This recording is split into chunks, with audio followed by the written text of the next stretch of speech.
What's the meaning of cos?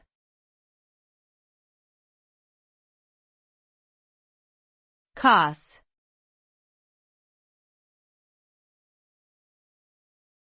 Cos.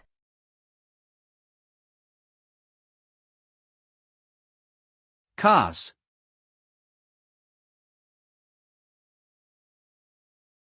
Cos.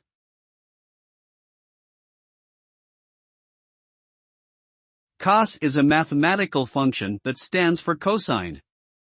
It is commonly used in trigonometry to calculate the ratio between the adjacent and hypotenuse sides of a right triangle. The result of the cosine function is always a value between -1 and 1, inclusive. This means that when you input an angle into the cosine function, it will return the ratio of the adjacent side length to the hypotenuse length for that angle. This can be useful for a variety of calculations, such as finding the height of an object using its shadow.